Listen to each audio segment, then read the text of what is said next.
Welcome back, Astalden here. So today was the day everyone has been waiting for. The sequel to Baldur's Gate 2 is upon us, and finally, we'll be getting all the answers to what comes after the Throne of Baal. We'll be enjoying the real-time with paused gameplay with 2020 graphics and unique, custom-made visuals. I mean, this is the game we've been waiting nearly 20 years for, and then instead we got Divinity Original Sin 3. Seriously though, I don't mind this. I love the Divinity series, and I think Larian are probably best sticking to something they're good at instead of trying to make a Baldur's Gate that feels like a BioWare game and completely blowing it. I mean, with all respect to Larian, it does feel like they just jumped straight into creating Baldur's 3 with all of the tools and assets that were already there for Original Sin 2. And that's likely the reason that we're getting, cue buzzword, early access this year. I've seen very strong opinions floating around on both sides so far. There's a side that loves turn-based combat, likely loves Larian, and are happy for this. It basically means they get more Divinity while at the same time getting something D&D focused, and if we're lucky, a few staple Baldur's Gates characters returning and being thrown in the mix as well. On the other hand, there are some people who are seriously fuming about this. To them, to be getting turn-based combat and an engine that looks unaltered from Divinity is like a slap in the face. They might feel like Wizards of the Coast along with Hasbro just wanted a cut of the next Divinity game sales, so generously allowed Larian to use the Baldur's Gate's name. All I really see from this announcement is the obvious. BioWare is dead and we're never going to get a Baldur's Gate game again. From what I've seen of this project, it becomes pretty clear that we're probably going to get a more Baldur's Gate-like experience from the new Wizards of the Coast studio made of ex-BioWare employees. Swen's team at Larian seem to want to make a D&D game, using the D&D rules and everything like that, but they want to do it in environments and with game design that's become their staple. I think that's fine, but I do think they should have revealed those plans a little earlier. It seems like they kept quiet because they knew that most traditional Baldur's Gate fans wouldn't be happy with their direction, and they're finally seeing the backlash of all of that. Starting us off, there was a very high quality cinematic involving dragons and void lords from WoW. I have to say the cinematic genuinely was fantastic, and I mean the whole dragons thing was easily beating out anything from Game of Thrones. On that note, do you know that there's actually still memes going out every single day about how bad that last season was? Completely irrelevant, but I thought I'd just mention it. But anyway, once gameplay kicks in, that's when the confusion really starts. Because you're on a beach, the landscape, the spell icons, everything in the game is just classic Divinity. Swen seemed to want to try and hide this fact by zooming in on the player character so it felt a little bit more third person than the game is probably actually designed for. I mean, you can technically do this to an extent in the Divinity games, but the map and design just don't really suit it. Exploration just doesn't really work when the game has been designed for an isometric style camera, so you end up just wading around areas, you've got no sense of really knowing where you're going or what's in front of you. It felt a little bit more like Neverwinter Nights style more than anything else, so I think anyone who genuinely thinks this will be playable like, let's say The Witcher 3 or even Dragon Age in terms of traversing around, they'll probably be quite disappointed. Swen did imply we'll be able to take a boat to the city of Baldur's Gate early on as well, which is pretty intriguing. In the original Baldur's Gate, the city itself was comfortably the best part of the game for me. It was so expansive, immersive, it just didn't feel like modern RPG cities, where artistically they look incredible, but in terms of actual content it usually amounts to a handful of shops, maybe a few quest givers with exclamation marks above their head, and that's about it.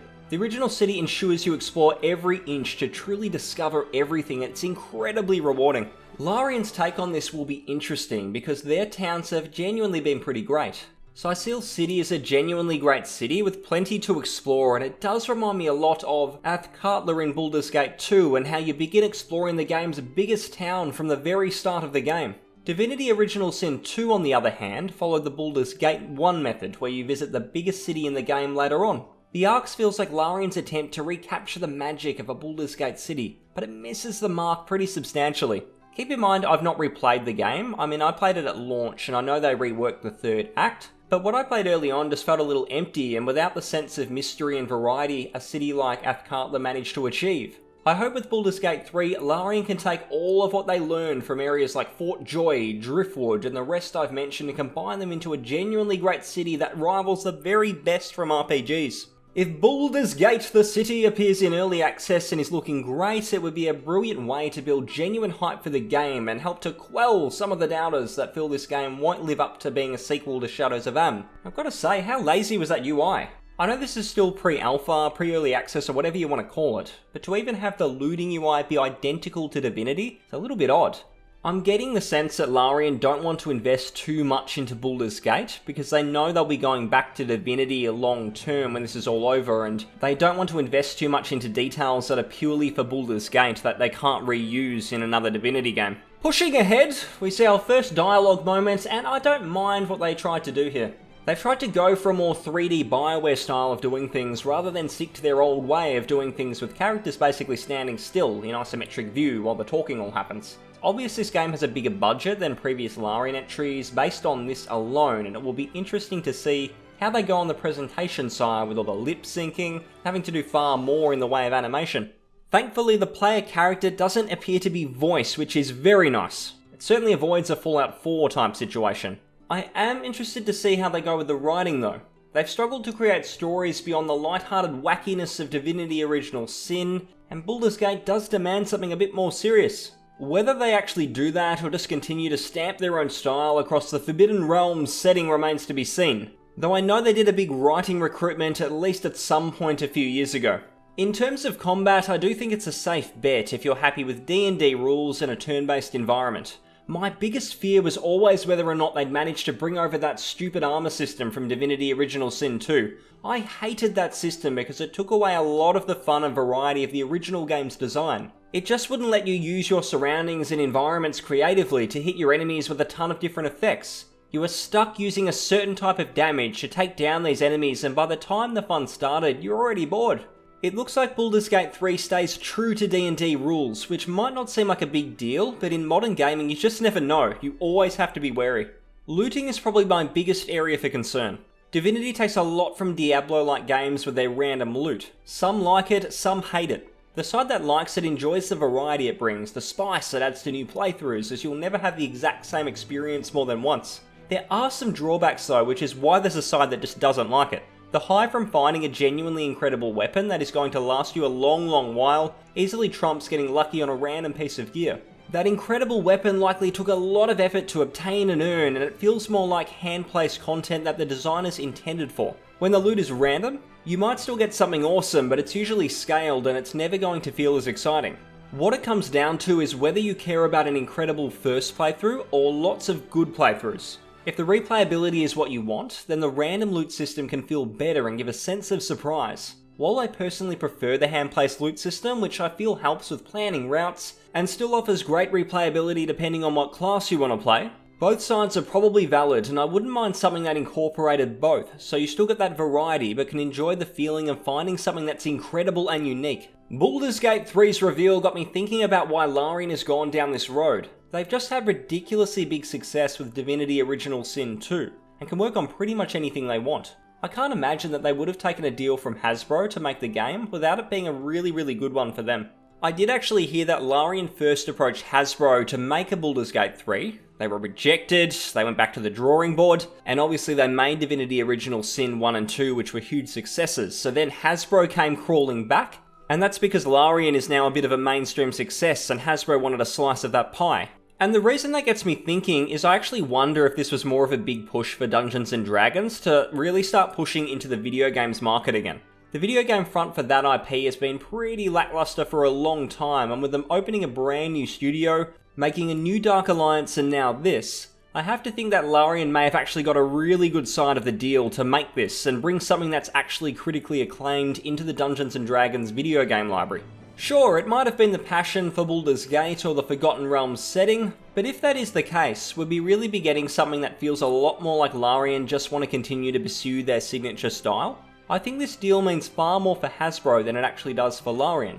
A big success in Baldur's 3, and we might see even more Dungeons & Dragons IPs being greenlit going forward. What I truly hope for is a complete experience once this game is ready for release. The problem with both original Sin games is the early access actually just made up early areas of the game, which eventually felt spectacular, living and breathing with quality. The sacrifice with that though is that later areas became lackluster to the point of being unfinished because they weren't tested.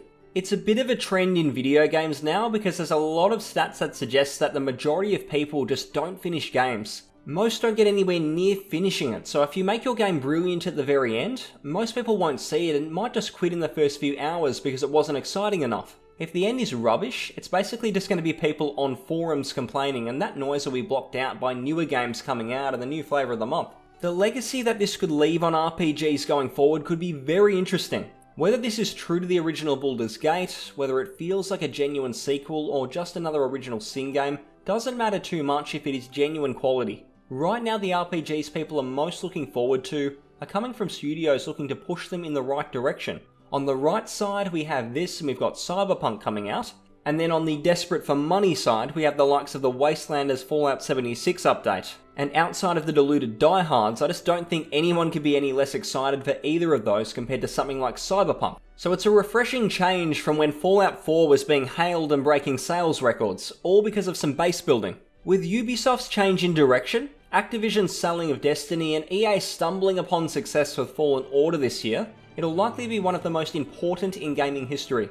If Cyberpunk and games like this outdo all of these live service games, including the desperate attempts to revive titles like Ghost Recon Breakpoint and Anthem, then the whole 10-year live service game experiment might be short-lived in favour of just trying to get a good game out on a regular basis. I have no doubt that microtransactions will still be paramount in a lot of them, but Battlefront 2 proved that enough angry voices will harm the game's overall performance, which has no doubt scared publishers. EA even managed to wreck the Battlefront brand completely, with the latest spin-off being cancelled, likely in part due to the name Battlefront no longer holding any weight. I want to also commend Swen for actually taking a risk and going up on stage without some sort of contrived, pre-recorded gameplay demo or script.